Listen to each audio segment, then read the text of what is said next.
Hello, hello, hello. This is your boy Brandon Correia, aka EF Hutton of Entertainment, and we are back with another movie review. And for today's review, we have Jordan Peele's newest movie, Nope. So make sure if you like this video, hit the like button. If you think you would like content like this, trailer reactions, other TV show reviews, make sure you subscribe. Got a lot of content coming. I'm sure you'll enjoy it. So now let's get back to this review. So Jordan Peele's Nope. Let's start by saying I enjoyed the movie. I saw it in IMAX. So again, I'll get into the cinematography, but IMAX. I got to see my movies in IMAX, and I enjoyed it. I didn't love it. I didn't think it was like great or amazing, but I did really enjoy the movie. Jordan Peele is a great director. I really think Jordan Peele is really good at executing the movie and the vision that he has in mind. I really think that when he comes to that, him putting that on screen, he's really amazing at that. So two more things, actually. Two things that Jordan Peele is really good at also is getting the best out of it. So actually, the first thing being is that he's really good at making his movies feel as tense as possible in every single moment, like without moments going by where there's not any tense feelings. Like Get Out especially, but even watching this movie, like like when I'm sitting there, like I like to stretch out my legs a lot. Like certain times I'll kind of have to move my boys' legs a little bit to stretch out my legs a little bit certain times.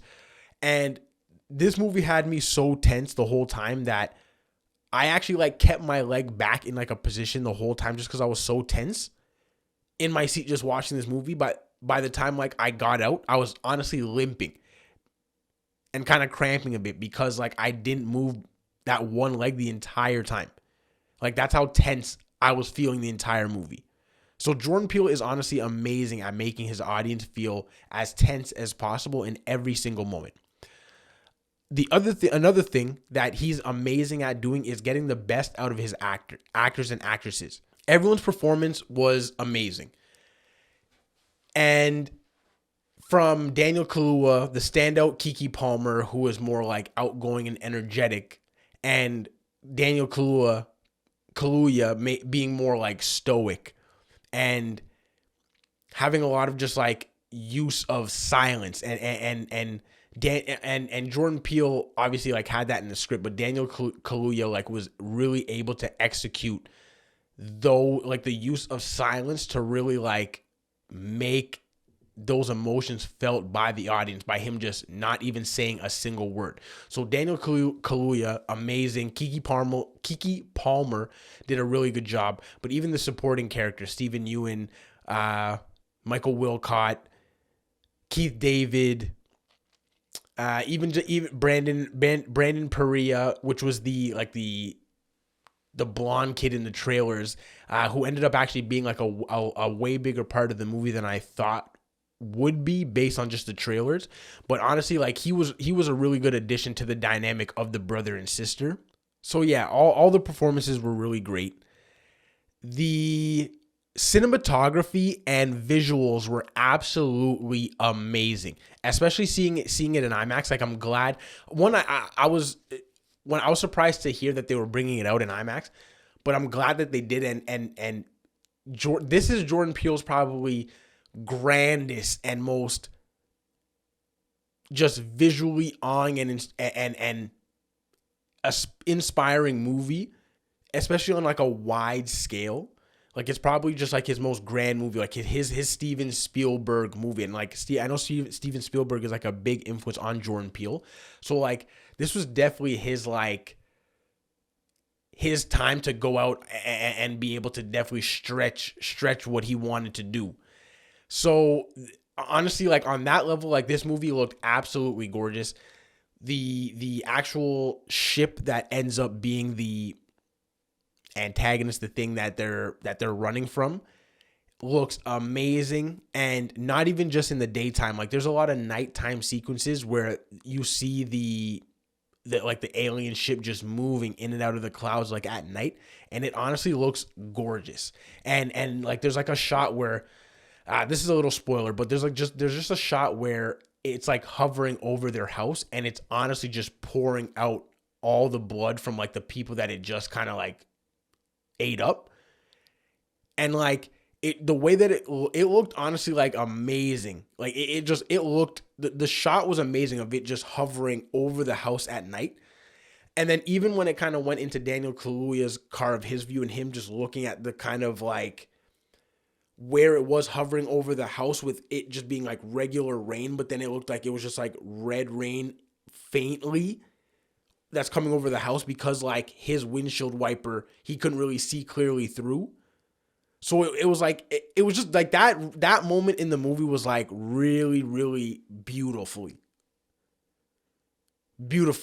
visually. And like this movie, honestly, for the most part, was just like really, really, really beautifully shot. And yeah, this movie, like, I know it was kind of like played off as a horror movie, but it is to a degree, but it isn't really.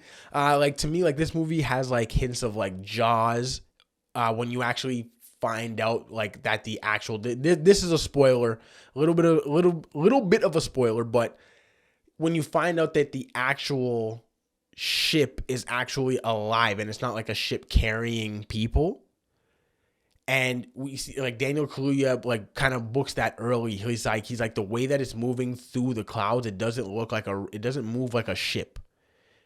And like I really took that in kind of later on past he saw that the way it was kind of just ducking and and it was weird the way that it was moving, but it's revealed that that it's actually like alive.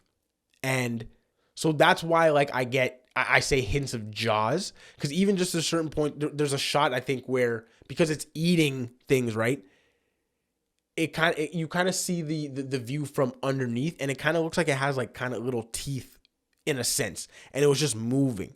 So that's where like I got hints of Jaws and Signs. And there's another movie that I can't quite pinpoint where like I see they borrowed from a little bit. I want to say maybe Close Encounter. I could be completely wrong on that. Don't quote me on the third movie.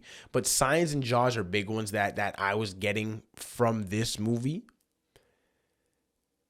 One thing about so it visually looked good. One thing about the actual ship, when it got to the point near the end where it kind of transformed into like this big kind of like cloth thing, that's where like I admit the movie might have lost me a little bit. It still looked gorgeous because it looked gorgeous, but I guess it changing form, I was kind of like, wait.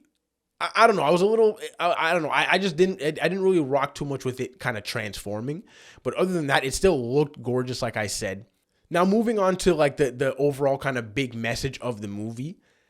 There's a lot of messages in this movie that are kind of like there and scattered throughout. One of the biggest messages that I took away was just of how society is a reflection on us, which is, again, one of his like biggest themes in movies is social commentary. And to me, it was like one of the biggest things was how basically media and how we consume media and how we choose to monetize media no matter what, how we will sacrifice so much just to get that perfect shot, where it's like you hear stories about people trying to just get a picture over a cliff and they end up falling over the cliff just so they could try and get this shot. So it's just like, a lot of those themes really were like, to me, were the things that really stuck out and the things that like a lot of people in the movie were willing to do just for the perfect shot, even down to the crazy cinematographer. I don't want to say crazy cinematographer, but the cinematographer that was obviously like truly just ingrained in his passion and his craft, where like Keke Palmer mentioned, where she was like, I knew this guy would do anything for the perfect shot. And you see near the end, like he literally sacrifices himself to get the perfect shot because he has like a camera that doesn't require electricity. Because we find out that the ship, when it kind of gets in certain areas and hovers over certain areas, wherever it's under, like the electricity just cuts out. So he built like a camera to record, like hand cranked, without electricity. So he literally just went out in the open and started cranking, and he obviously got like a really good shot because it came up right to him. but he forgot to dash the camera and he ended up getting sucked up and taken up. And then obviously you see later on how they end up getting the actual perfect shot of like the alien ship. I don't even know what they call it. They didn't really even refer it to anything. The alien ship that was just alive. But it was just like that. That to me was the biggest message of just what the lengths that we'll go to, especially like through social media, just to kind of profit and succeed and move and get ahead.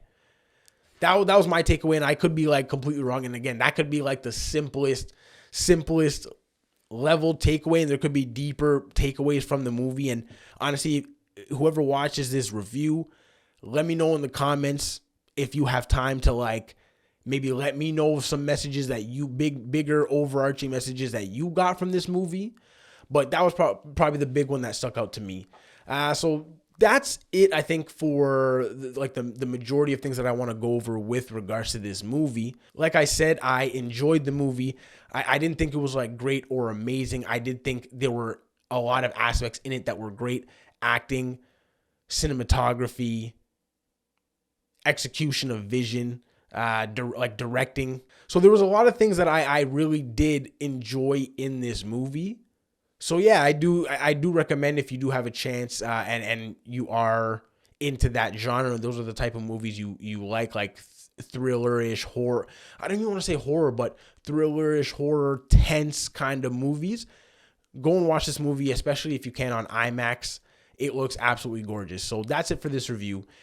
Like I said, if you like this video, hit the thumbs up below. If you think you would like content like this, make sure you subscribe to my channel. Thanks again for watching. See you next time.